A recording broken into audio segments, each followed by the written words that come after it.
At dito rin nagumpisa sa Davao City yung naging tanyag na Yellow Friday.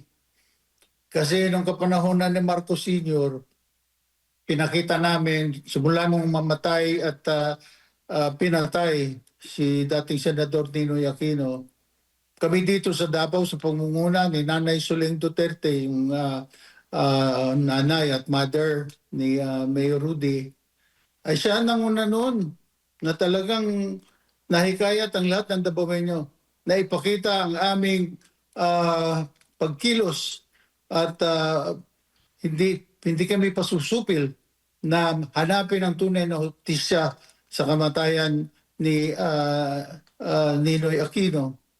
At hindi namin sukat akalain na mangyayari uli ito. At ngayon naman, ang mismong anak niya ang naging biktima ng karahasan at hindi magandang pinakita ng ating pamahalaan na sarili niyang mamamayan isinuko sa isang banyagang korte. Kaya po hindi kami titigil at itong Green Rise Action ay magpapatuloy po kung hanggang kami dadalhin, saan kami dadalhin ito, kailan ito matatapos, di po namin alam, basta kami po dito sa Davao City at sana sa buong mundo patuloy lang po ang gagawin nating suporta at pagmamahal kay Mayor Rudy Duterte.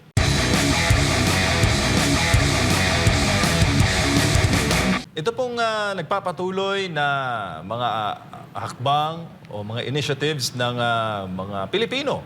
Ito po'y masa ang nasa likod nito. Walang politiko, kundi masa. Nasa grassroots po ang mga paggalaw ngayon. Ano po, sir, ang masasabi ninyo sa bagong launch na Green Rise Action dyan po sa Davao City?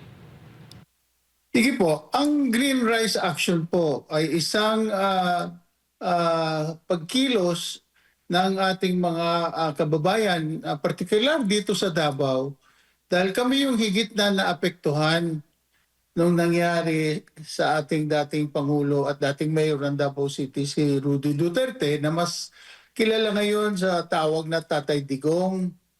Kaya naman, makita mo na lang nung birthday celebration, yung 80th birthday celebration niya dito sa Davao at sa 200 pang sites dito sa Pilipinas at sa buong mundo, ay libo-libo, mahigit milyon ang mga nagsidalo. At lalo dito sa Davao, dahil nga talagang gusto namin na maipadama kay Pangulong Duterte kung gaano namin siya sinusuportahan at minamahal ng tunay at lubos. Kaya nga, marami talagang nagalit, talagang masama ang loob, umiiyak at nangangalit ang puot doon sa mga taong talagang di natin akalain na gagawin sa kanya bilang dating Pangulo ng ating bansa at ganun-ganun na lamang ang kanilang ginawa sa kanya. Kaya napag-isip-isip namin na hindi pwedeng magtapos sa birthday niya yung ipinakita at ipinamalas na pagmamahal ng ating mga kababayan sa ating dating Pangulo. Kaya nabuo at isinilang yung kumbaga tawagin ay Green Rise Action. No, ito ay isang community-based at wala pong mga politiko dito na talagang siyang nangunguna, kundi mga taong kung saan-saang sektor nang gagaling at nagkatipon-tipon. Wala po kaming minomobilize, lahat po pumupunta ng kusa dahil alam nila na merong importanteng kausa na pinaglalaban itong pagkilos na ito. Kaya po green, dahil po alam mo naman ang green is most popularly related to environment, nature, renewal, life, and most of all, hope. No? Dahil kami umaasa at lahat ng Pilipino sa buong mundo na sumusuporta kay Mayor at President Rudy na sa tulong ng Panginoon at sa awa ng Panginoon ay makababalik siya sa atin dito sa Pilipinas at particular dito sa Davao. Bakit po rice? Kailangan po nating tumayo at talagang ipakita na tayo nandirito at hindi tayo bibitaw sa kanya. Ipakita natin ang tapang.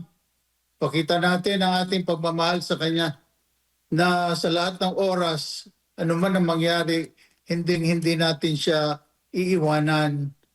Bakit po action? Kailangan po natin ng pagkilos. Hindi pwede yung kilos na minsanan lang, kundi po tuloy-tuloy lang. Kahit na anong mangyari, ay gagawin at gagawin namin ito. Kami po kasi, ako particular, baby boomers ako eh. Naabutan na namin yung kapanahonan ng martial law. At dito rin nag-umpisa sa Davao City yung naging tanyag na Yellow Friday.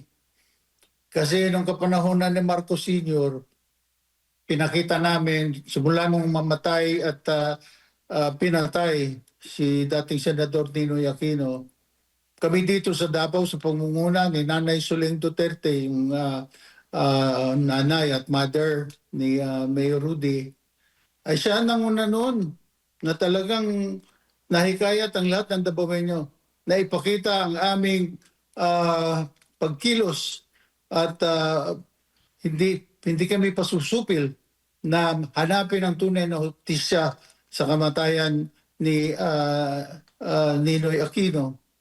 At hindi namin sukat akalain na mangyayari uli ito. At ngayon naman, ang mismong anak niya ang naging biktima ng karahasan at hindi magandang pinakita ng ating pamahalaan na sarili niyang mamamayan isinuko sa isang banyagang korte. Kaya po hindi kami titigil at itong Green Rice Action ay magpapatuloy po kung hanggang kami dadalhin, saan kami dadalhin ito, kailan ito matatapos, di po namin alam, basta kami po dito sa Davao City at sana sa buong mundo patuloy lang po ang gagawin nating suporta at pagmamahal kay Mayor Rudy Duterte. Sir, marami po ang nagsasabi, lalo na yung mga pumupuna sa mga nasabing hakbang, na para bang naka-echo chamber lang daw ang mga taga-Davao. Para daw kayo naka-bubble setup. Naalala mo yung COVID-19, para naka-isolate. Wala naman daw epekto dito sa national. Ang layo daw kasi ng Davao. Ano masasabi niyo doon, sir, sa mga insinuations na ganoon? Entitled naman lahat sa kanilang sariling opinion. Subalit, sana makapasal sila dito sa Davao at makita nila kung anong kalagayan namin, ano ang talagang tunay na dinaramdam at pinapakita namin. At ito nga po, sabihin man nila na isolated lang, tinanglan po natin dahil may template na po ito eh. Nung pong ginawa namin ito, nung unang paglulunsad nito nung last Sunday, marami din po ang nagsigawa nito dahil naka-template na po ito. Ang gagawin lang po namin, magtipon-tipon, yung mga riders kung saan-saan manggagaling, tapos yung mga naglalakad, mga joggers, at yung mga plain and ordinary citizens, pagagaling ng simba, mag-ipon-ipon po kami dyan po sa aming Rizal Park.